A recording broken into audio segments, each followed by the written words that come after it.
All right, yeah, good afternoon once again. We are right in the One Mic Entertainment Studios, and we're doing this live with the Rap Doctor, Mr. Okyeame.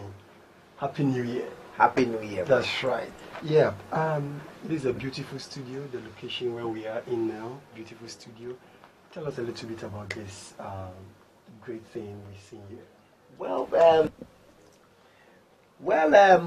I mean, if I'm to talk about this studio, the first thing I would say is that it's a virtual studio. It's a digital studio that was built, or that has been built for live recording. So if you can see, the space is very big. All these places will be filled with combos and live drums. And our aim for building this studio is to create a number one live recording studio where people can actually come in here and plug in their instruments and record live music or semi-live music.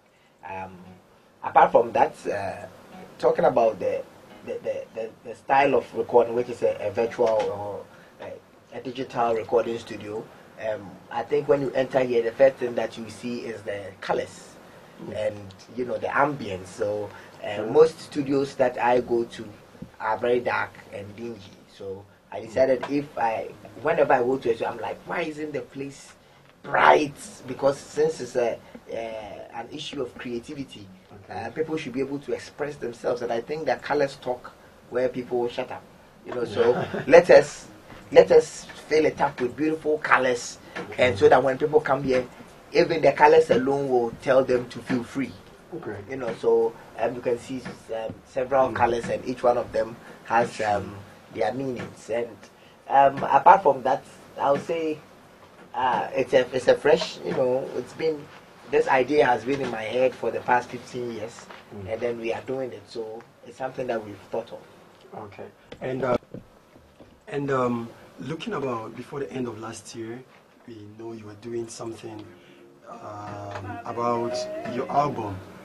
Did that also push you into creating the studio, the African Connection? Let's talk about that. Okay. Yes. The African Connection has been my motivation, because when you've been a musician for 15 years and you've taken at least one award every year, and sometimes your motivation to go on diminishes, and you want to move on to other things. You want to pick up new challenges. So if you realize I've reduced the amount of rap in my music so that I can actually sing, so that I can begin to compete with Amachi Dede and all the other gurus in Ghana. Apart from that, the African Connection is an album that we are recording, which features 16 top African artists from 16 African countries. So to answer your question, yes, I think that getting my own studio and getting, whenever the artists come to Ghana to visit me, bringing them to my studio cuts down on cost. It also increases the flexibility of the work, where they can come here and relax the whole day. Adeyemi, let's go. So when the artists, when they visit, it's very comfortable. If you are not now booking a studio and calling people going to fight over studio time, if you have your own studio, it makes a whole lot of sense. And then apart from that, recording with 16 top African artists is not easy. It's no joke. Next week, Asalifu of Magic Systems is coming to town, and then a week after that, Didi Awadi, the ace rapper from Senegal, is coming to town, and then in March, I've also invited about 4 top rappers from South Africa, Tanzania, Uganda.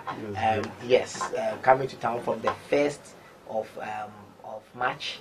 They'll be in town from the 2nd of March till the 6th. So it is better when you have your own studio than when you are now going to look for a studio opportunity. Okay. You told us something about the studio and your African Connection, but we'll just quickly look at the wiki roundup, all about you. That's the essence of all this. recently we've heard something about you. I know you're the PRO of Musica, and Musica is the musician of Ghana. And do you have any intention of taking over the president? The answer to that question is no. I mean, a very, very big no. One, these are my reasons: for social reasons, for family reasons, and for political reasons. I don't want to become the president of the music union, especially now. My social reason is that Obo is my friend. Okay. His family is a friend to my family. So if Obo is the president of the union and I am his PRO, and I declare my intentions of becoming the next president even before his term of office ends, what it means is that I'm undermining him, and discerning people will question where my loyalty is. So for that reason, no, I don't want to become the president of the union. My second reason is politically. If people find out that my loyalty can sway at any time, and I can be the PRO of a union, and then want to be its president even before the presidency ends, then politically I am not sane. Okay. And then also for family reasons, Obo is my friend. I can imagine how, or if he didn't know me, how this message will throw his perception of me away. You know, so no way. Okay. No way. It's about you not thinking about it right now, but after Obo's tenure is over, do you still have any intention? I still believe that Obo is the best person to lead the music union Forever? of Ghana now. Okay. Now. And so if he wants to stand again next year after his term left is done, if he wants to compete again, I still believe that people should vote for him to continue his good works so that he will have ample time to finish. When he's done, when his 8 years is over, then maybe, but it will have a very, very big, it will depend on a lot of things where my attention will be at that time. I believe that 8 years from now, I'll be like Richie Bona, performing all around the world with my band. Will I have the selflessness and the attention to be the president of the Music Union of Ghana? I hope not. So, but if my attention is on it, like this year, I plan to go back to school. I plan to start my law. I go back to school and read law. If I'm done with my law degree, and I think that it will be a good opportunity to help musicians structure better, maybe. But my default setting is as a musician. I hope that 8 years from now, I will be so busy I can't stay at one place. Okay. Still making news about you recently is about the video we all see online of you walking on water. Certain comments I read on your Facebook, on your Twitter states you, in quote, you were blaspheming. Can you throw more light on that? It's really strange how people, how we behave sometimes. When Jesus Christ was leaving, he said we can do all that he has done and beyond. And when even you try to do what he did, people do not want you to do it. I think that the trick of walking on water has been done, not to say that Jesus Christ was a trick, but after he did it, people have found ways of repeating it. David Copperfield, and so many other magicians have done that magic trick. And I believe that when I'm performing a song, try another time, and then it gets to a point where throughout the dance, the people I'm dancing will become like my enemies, and they try to stop me from doing something, and I walk on water. Literally, I have transcended my glass ceiling. Therefore, people who are looking to be inspired by that performance will know that you can even walk on water. Therefore, anything is possible. So the whole trick was to show people that everything in life is possible. Okay. So it is not as because I think I'm Jesus Christ, or because I think I'm superhuman, or because I think I'm smarter than everybody. All right. Still in within last week on the internet, there were different news concerning your marriage. Hopefully, you had 5 years 5 years anniversary. Yes, and this flying news was all about the fact that you had your wedding with 300 Ghana cedis, this or that. It beats my imagination that, wow, Kwame is a big boy, Kwame is a super artist from Ghana. How will your wedding be 300 Ghana cedis? What do you have to say to this? Well, for starters, I mean, how much is a golden wedding ring? Okay. At least $500. So if you buy 3 of it, that alone is like $1,500, and then plus the whole knocking, the buying of the drinks. Yes, I had a private conversation with a journalist friend of mine. Okay. Private conversation when we were discussing how expensive African weddings have become. Okay. Because of the way we are trying to take out our intestines and replace it with leaves. Well, the way we are trying to reduce how African we are and replace it with Western culture. And we were talking about how expensive white weddings have become. So I used myself as an example. That the wedding reception, that is the thing that costs most money, from sound to music to decor to the drink, food to the drink, catering, costumes. It costs a lot. And in Africa, most of my friends, they go to the bank to get a loan to throw a wedding, and then after that the whole marriage is going through trouble to go and pay the loan. So my marriage reception, I did not spend a lot of money on it. Apart from the marriage reception was what I was talking about, that it was just a few friends of ours, and when we sat down and then we spent 300 Ghana cedis. It is not a lie. Not that the entire wedding or something. No, the wedding reception. The reception. Yes, on we that didn't. Particular Yes, we didn't, because according to the Akan tradition, in the past, when there were weddings, the wedding was a union. Marriage is a union of two families. Was a union of two families at home, quietly. So after that, then the woman's or the girl's friends will come and take the girl in a symbolic way, will force the girl out of her home and go and give her and go and take her to the boyfriend's or the husband's house.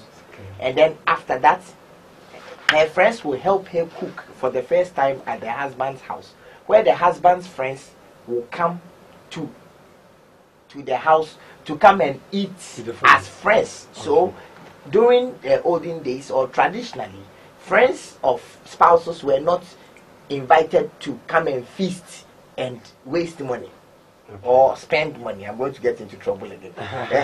And spend money. So after the woman goes to the husband's house, then they call it a dianekesie, which means a big feast, where their friends will meet at their house. And you can know that when friends of the girl and friends of her are meeting at their house for socializing and future marriages, out of that, you see that the spending will be curtailed. The spending will not be as much as they are spending on their wedding.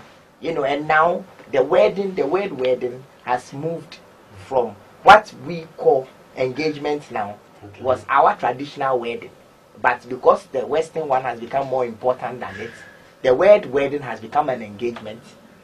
And then, do you understand? Yeah. And then wedding from the West have now replaced our wedding. So people marry at home, they do exchange of drinks, meet the family, and they cannot even shag in some churches. They must wait and go to the church and spend additional money before their marriage is seen in God's eyes. This was the argument or the conversation that we were having. And then, unfortunately, in private. It was a private conversation. Wow. It was not something that was meant for public consumption. But you're a star.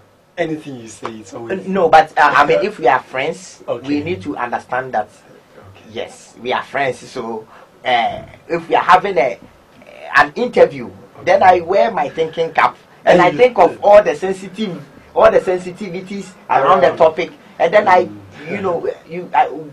I discuss the total truth, Which you have done right exactly here. of what we are talking about and why we are talking. Because out of the blue, imagine you are on Facebook, and then out of the blue, Okyeame spends 300 cedis on his wedding when he drives a $60,000 car.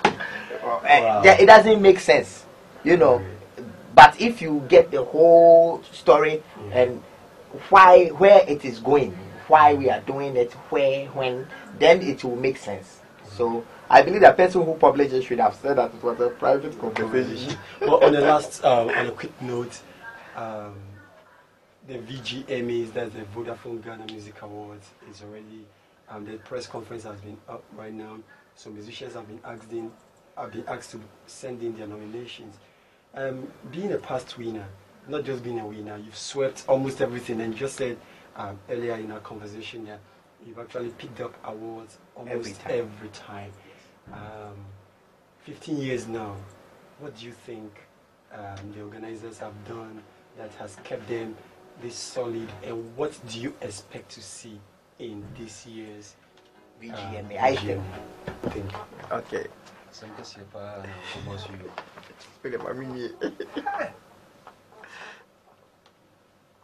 I think that Ghana Music Awards is not the only musicians award scheme that we've seen for the past 15 years. There are so many of them. For competition purposes, I'm not allowed to mention names, but Ghana Music Awards has stood the test of time because of one thing: professionalism. Because there's a lot of thoughts going on around it, about it, and also because the people have trust, in quotes. People have trust in the award scheme. No matter what they say about it, they know that it is the biggest entertainment event of the country.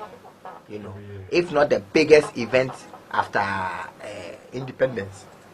You know, so this is something that people look forward to, and there are reasons why. Because it's a People's Choice Awards, and to a very large extent,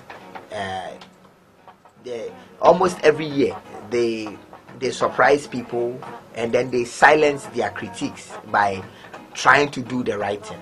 And I think that this is one major thing. I mean, the only reason that comes to mind right now is professionalism, and the fact that Charterhouse says that they are doing a popular award scheme, and it's about popularity, so and some amount of art, and they've been so consistent with making sure that they don't deviate from what they set out to do. I think that's why people look up to it. And this year, I'm expecting more on stage. I'm expecting. I think we've done this for 15 years. For 15 years, when you watch BET Music Awards, people are flying. Last 2 years, Chris Brown was in the air performing. He was literally on the people. He was flying. I think that for 15 years, we should be able to bring engineers, carpenters, stage designers, electricians. We should be able to bring people together to give people magic, because when we are talking about the GMA, people expect a lot of glitz and glamour. So please, Charterhouse, take us there on stage. Magic. Let us get some magic this year. Great. On that note, I want to say we've brought you've sent us into the street to ask people concerning what makes the news around them and everything. I think, Kwame, you've cleared the air, and I hope people watching they're going to understand that your marriage did not actually cost 300 and you did not blaspheme. And until next week, we'll bring you another segment of GhanaWeb on the street. Thank you. GhanaWeb on the street. Yeah.